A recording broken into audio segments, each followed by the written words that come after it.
पहली बात आप दोनों को सुपर कांग्रेचुलेशंस। आप तो इंटरनेशनल स्टार्स बन गए और आपने पूरी भारत की छवि और साथ में इंडिया टुडे की ग्रुप की छवि तो बहुत ही बढ़ा दी है। कांग्रेचुलेशंस।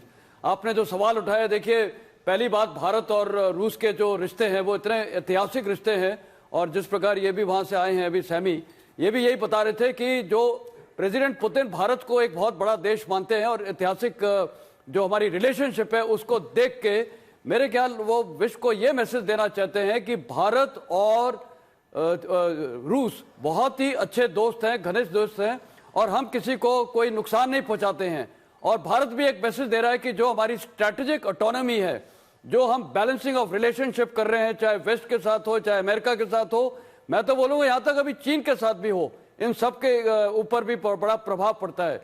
और दूसरा मेरे को एक और चीज लगती है अंजना, कि ये जो आपका इंटरव्यू है ये तो पूरा विश्व इतना देखेगा, खासकर अमेरिका, खासकर चाइना, क्योंकि चाइना में भी एक खलबली है, क्योंकि बात हो रही है कि भारत शायद अभी किलर वेपन्स हमें मिलेंगे। 5 वेपन्स है जो S-500 है या Su-57 है और साथ में ये R-37 मिसाइल्स है और एंटी मिसाइल्स है और साथ में एक और है जो ये आपके रडार्स हैं, एंटी डिटेक्शन रडार्स। तो कहने का मतलब है ये भारत के ऊपर ये चाइना और ये अमेरिका के ऊपर इतना प्रभाव पड़ेगा कि आपका इंटरव्यू तो वर्ल्ड वाइड वॉच होगा। इसमें मतलब सबसे ज्यादा हिट्स होंगे मेरे को लग रहा है ये आपका जो इंटरव्यू है। तो भारत का जो प्रेसिडेंट पुतिन ने भी बोला है, ये मैंने इंट्रोडक्शन में जी धन्यवाद सर।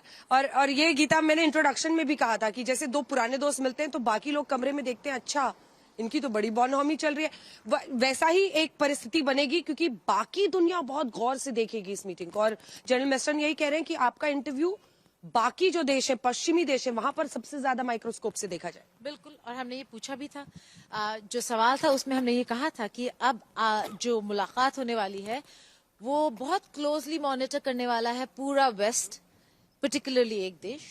तो उन्होंने कहा मैं जानता हूँ आप किस देश की बात कर रहे हैं, लेकिन करेंगे और करने दीजिए, क्योंकि हमारे जो डिसीजंस हैं वो किसी देश पर निर्भर नहीं करता। उन्होंने बहुत क्लियरली अंजना स्ट्रेटेजिक ऑटोनॉमी जिसकी बात भारत करता है उस पर बात की और कहा कि मैं किसी देश से क्या कर रहा हूं उस पर ना मेरे रिश्ते भारत और रूस के रिश्ते निर्भर हैं और ना भारत के और रूस के रिश्ते इस पर निर्भर है कि दूसरा देश हमें क्या कह रहा है। तो इस स्ट्रेटेजिक ऑटोनॉमी को उन्होंने बड़े क्लियरली कह दिया कि दुनिया देखना चाहे देखे, जलना चाहे जले, लेकिन हमें कोई फर्क नहीं पड़ता।